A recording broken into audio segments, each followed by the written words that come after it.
Hi மக்களே, எல்லோரும் எப்படி இருக்கீங்க? நான் ரொம்ப நல்லா இருக்கேன்.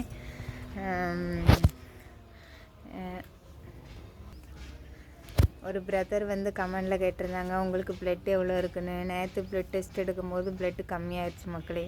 ஏன்னா வந்து அயனு, அதுக்கப்புறம் வந்து B12 அதிகமாக இருக்கிறனால இந்த ஒரு 3 வாரமாக நான் வந்து அயன் ஐவியில் போடுவாங்கள்ல, அது போடலை.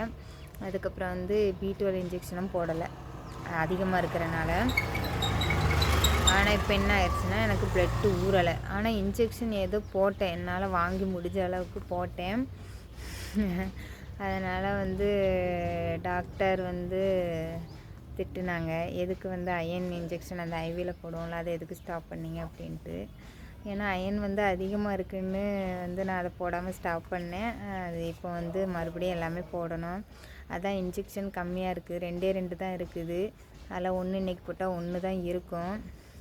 டயாலிஸ் போயிட்டு வந்தால் நம்ம வந்து அந்த இன்ஜெக்ஷன் வாங்க முடியல பார்த்துக்கோங்க. டயர்டாகிருதா, அந்த இன்ஜெக்ஷன் வாங்க வந்து தனியாக வேறு பக்கம் போகணும். அதனால் வந்து இப்போ போய் வாங்க போகிறேன் கோயம்புத்தூரில்.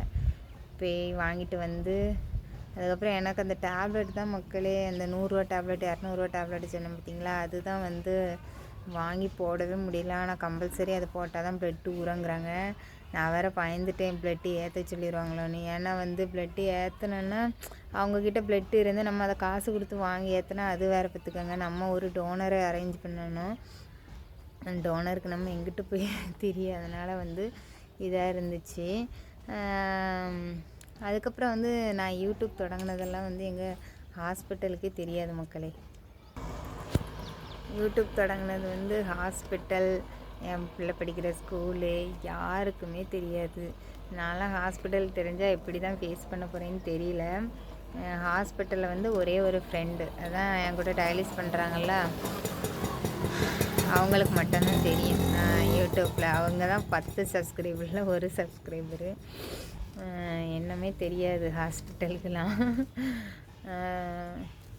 எப்படியாவது பிளட்டை தான் மக்களை ஏற்றணும். நானும் அதை சாப்பிட்டு ஏற்றிடலாமா இதை சாப்பிட்டு ஏற்றிடலாமான்னா பொட்டாசியம் அதிகமாகிருமோன்னு பயமாக இருக்குது.